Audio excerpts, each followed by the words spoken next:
Good morning, Trapper. We are at the duck lake again. I've checked the 2 beaver sets I put in that creek where I finally, had the 3-foot holes for a while until I pulled them and put the 2 330s in there. Had the 1 beaver day before yesterday. Technically, I should have pulled them today. With that one in the dam waiting for an otter, I'm going to leave them. I have 1 or 2 more days here. My time here has been extended because I have to catch that female beaver. So we're going to put in a caster mound down there today. See if that'll pick her up. Any of these that don't catch are getting a ride back home. We should have 5 of these left out. The only one that had rats yesterday were the very end one, where it's caught, had 2 yesterday and 2 the day before.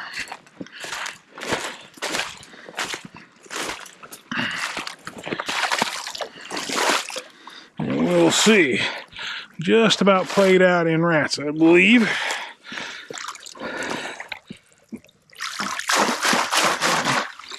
Yeah.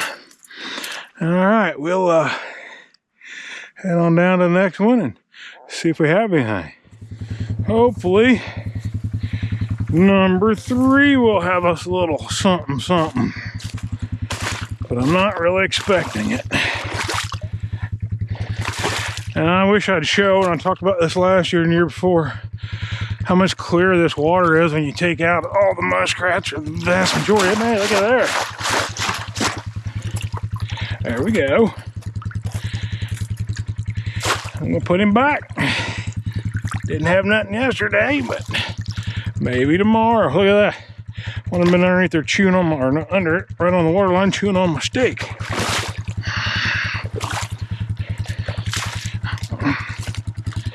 Not a bad old rat. We'll take him. On down to the next one. This one's the one that's on the ditch side. You can see all the nice beaver cuttings. Killed a lot of trees in there. There's some ones they chew almost through but don't fall. Anyway, yeah, this is the one on the ditch side that I was going to pull the other day that had one, and it's not had one the last 2 days. By golly, I got one today though. I guess it's an every other day catcher. We'll leave him for another day. Getting it all down in there nice. I figured we were going to pull him. Guess it'll be every 3rd day catcher. Another decent rat. 1 more to check. And we'll check the beaver 330s. And then we're going to put in old TS85 for that old girl. See if that'll pick her up. This was the colony set that I put in 3 days ago. Had 2 the first day. Had 2 yesterday. Let's see what the 3rd day brings.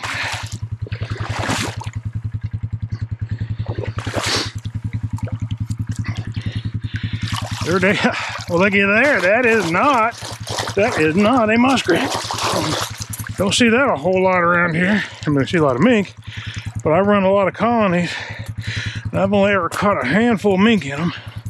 And that's a big old boy too. Need to get one of your feet out of here one way or the other.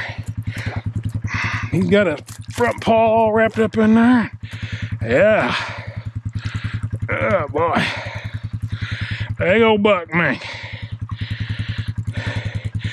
Looks like he cut himself or he got chewed on. We'll take him for darn sure. Kind of jacked up my trap a little bit. Do some bending here. About popped the wire out of there. Anyway, we'll take that dude. We'll put that right on back in there. So I guess out of 5 colonies, I'll pull 2. Leave 3 for another day or 2. This is Thursday, day after Christmas. I've got to start setting bobcat sets Sunday. So no matter what, I've got to get pulled off here by Saturday.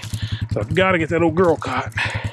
As long as I'm down here messing with her, I don't mind running a few traps if they're gonna produce. Yeah, there you go. My first mink in a colony trap this year anyway. Alrighty, go check some beaver sets.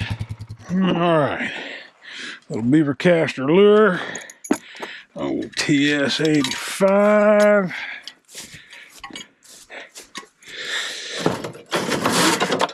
Stake, and the old sliding rod.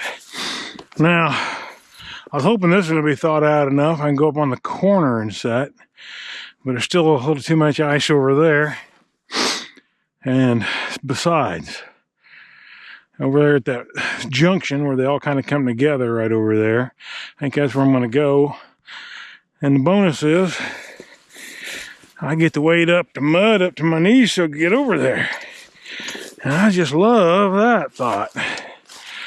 So I'm gonna work my way over to that point right over there, hoping they'll have the old girl in that trap, which don't look like it's disturbed, or that trap, and again, don't look like it's disturbed. I think she kind of knows what 330s are.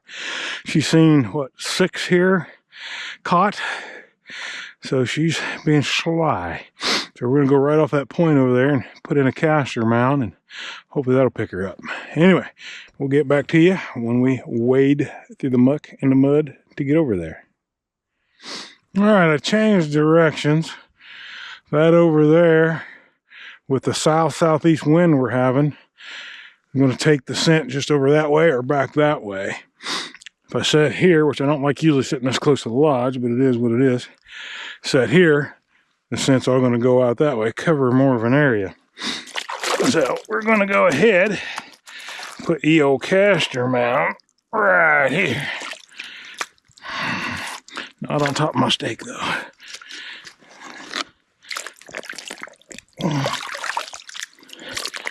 A little bigger than I normally make, but hey, we want it flashy. We want her to come right here.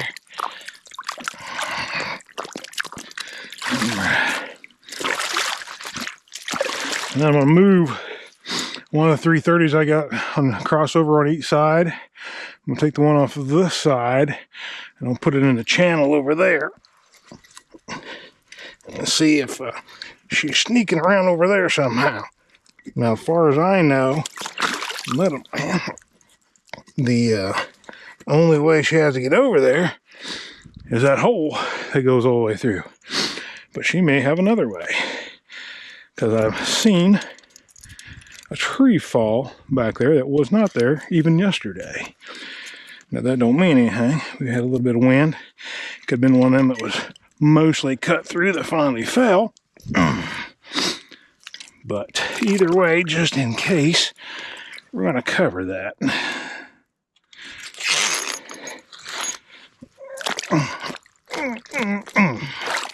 Alright. Make sure this is good, flat, and bedded in there. Awesome. The pan's right over here. Most likely she's going to come right along here and turn in. So, hopefully she follows the plan anyway.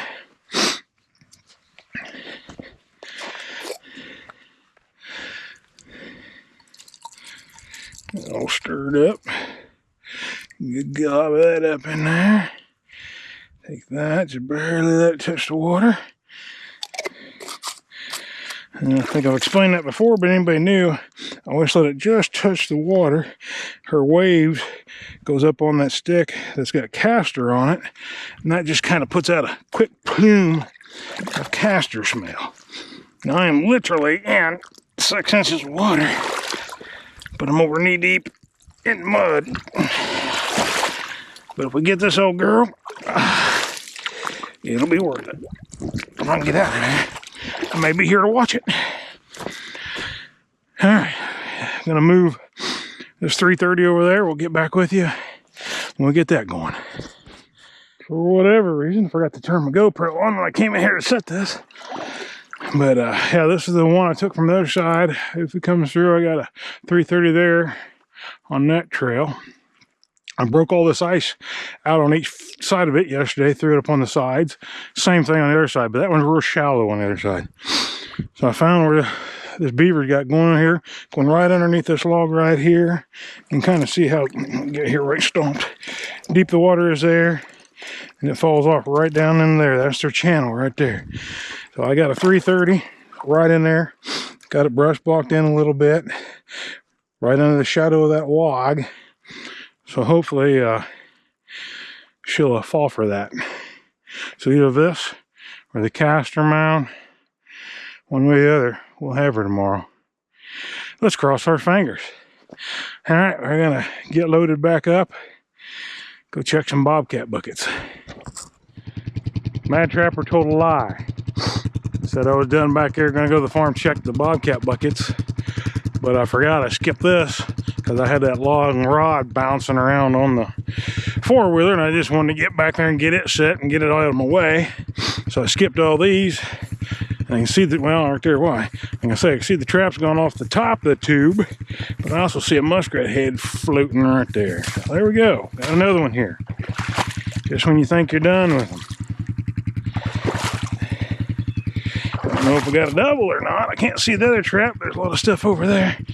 We definitely got him, and I'd say he pulled the other one down, being back foot caught and fighting around it.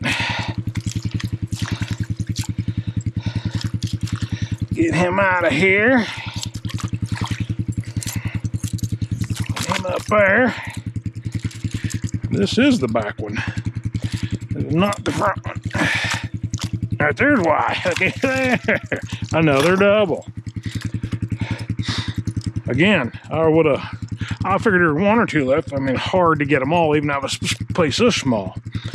But come out with two doubles back to back.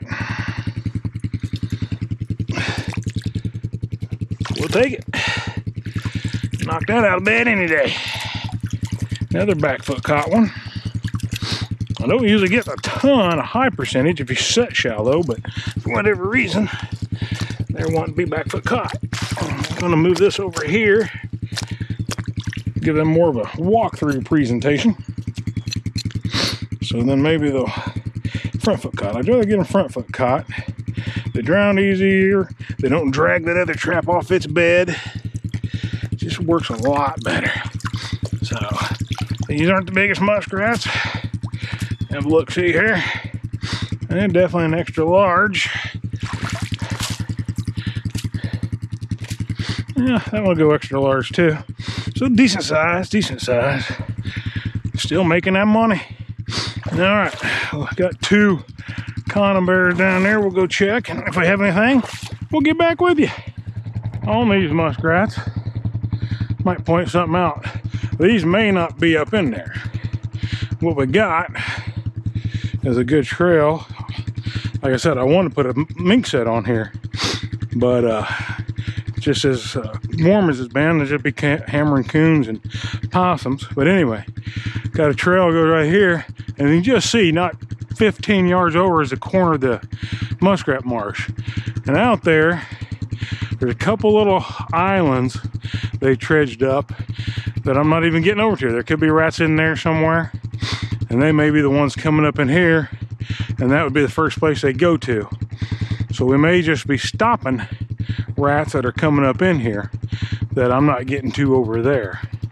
So anyway, we'll see if they still keep coming. It's going to be warm the next 4 or 5 nights. I'll be here at least a couple more. We'll see what happens.